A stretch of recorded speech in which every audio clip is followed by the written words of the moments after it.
Hey guys, it's Will Chandler here, Guardian Fury, and I wanted to just um, continue off where I left off earlier about talking to that elder while I was helping him do some work on his place that he's remodeling.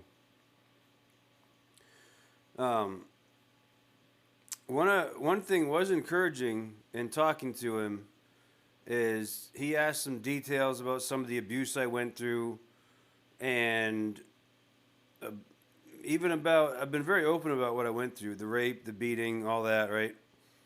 Let alone the physical, emotional, spiritual abuse. Like, it was kind of interesting that he homed in on the physical side of things.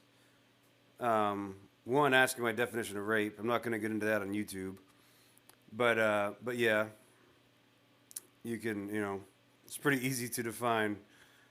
And then he asked about the beatings, and he was like, "You were beat too?" Like he said it almost like he hadn't quite registered it before.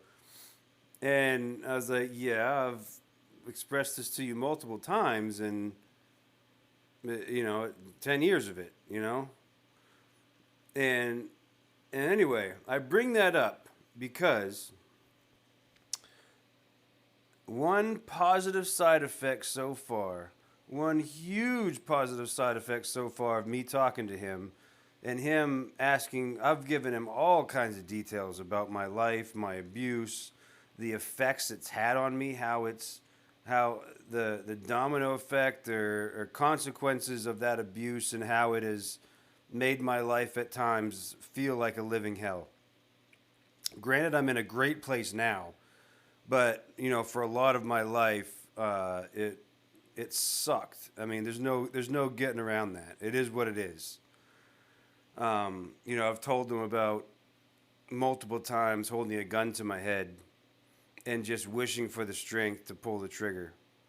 And for whatever reason, I never could, you know?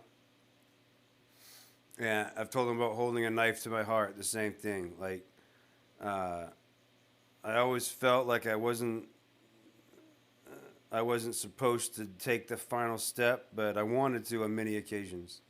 And so as I'm helping him, I got a pickup truck, and so as I'm helping him, I took a load of trash to the dump with him from his place, like construction debris. And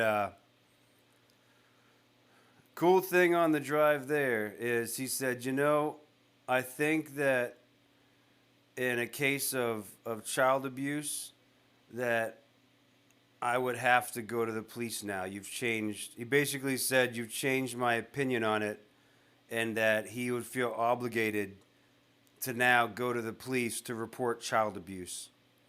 And hey, that is, if nothing, if that's all, if that is, if that's all that comes of me spending time with this man, then it was well worth it. I mean, this guy's been an elder for probably 13 years, so there's a pretty good chance that he's seen some judicial cases involving this stuff.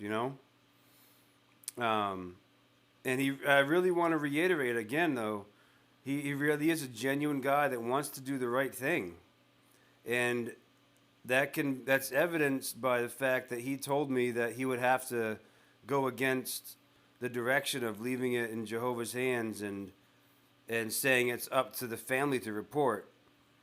He told me that he felt that he would have to go to the police in a case of child abuse. So if that's all that comes of this, then it was worth it. Anyway,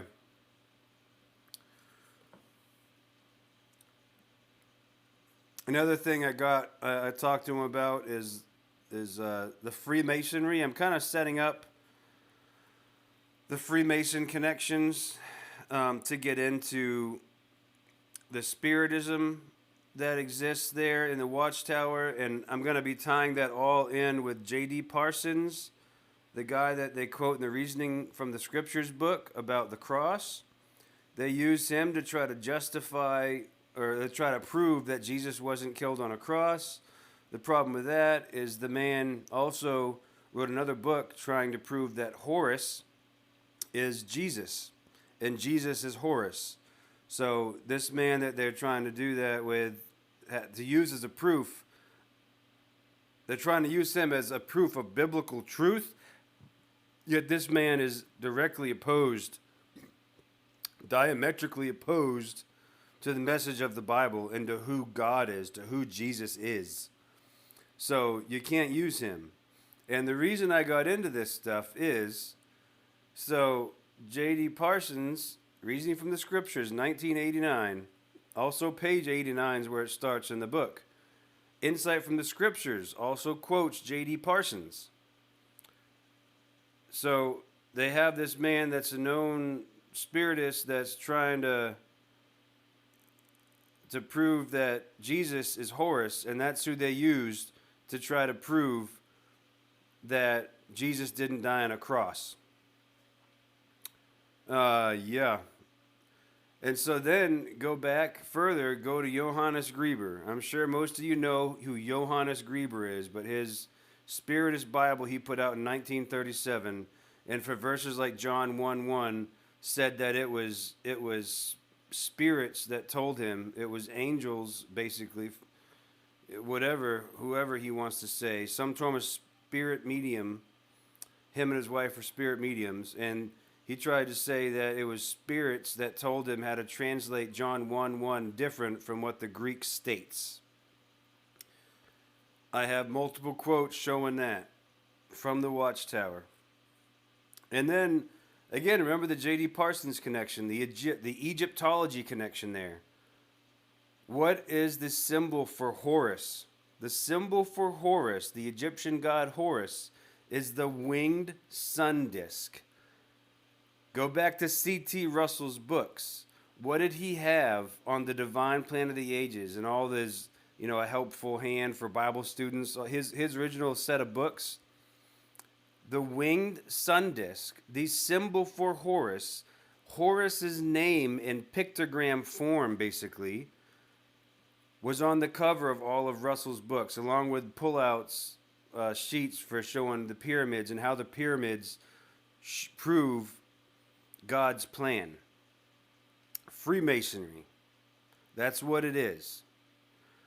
And again, using someone that's trying to claim that Horus is Jesus and Jesus is Horus, well, of course they're going to use someone like that.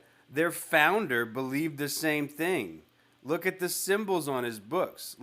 Come on, And then you go back to Russell. Why didn't he believe in the immortality of the soul? The Egyptian gods could also die. They could be resurrected, but the Egyptian gods could die. Horus could die. Christian view is that God can't die.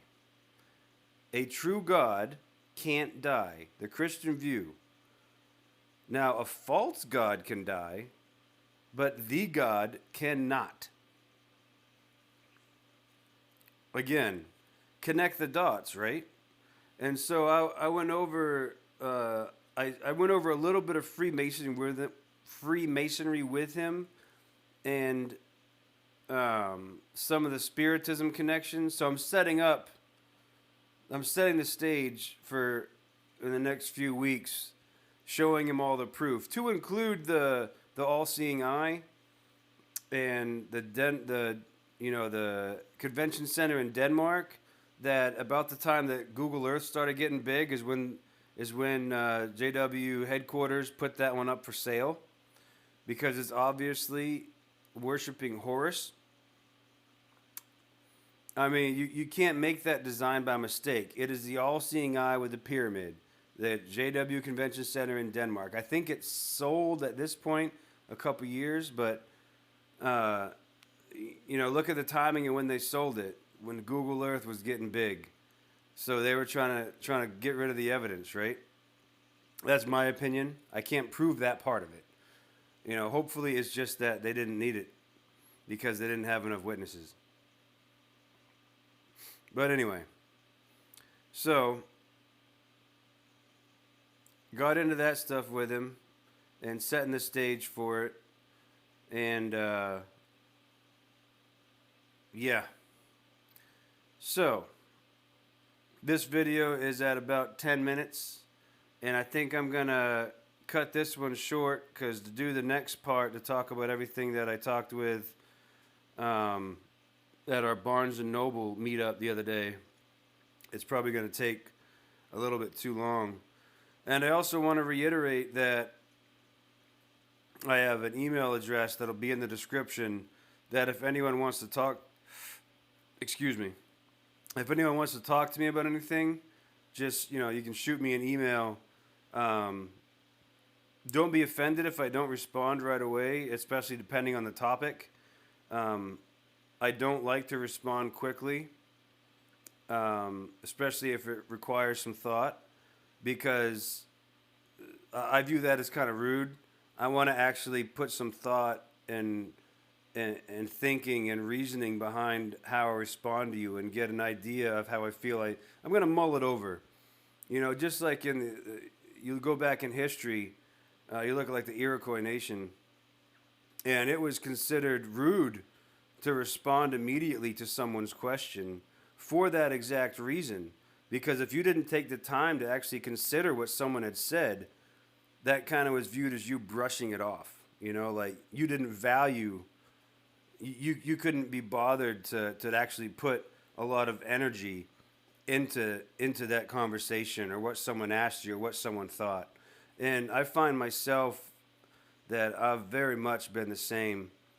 And so if I don't respond immediately, don't take offense. I'm probably just mulling over what to say.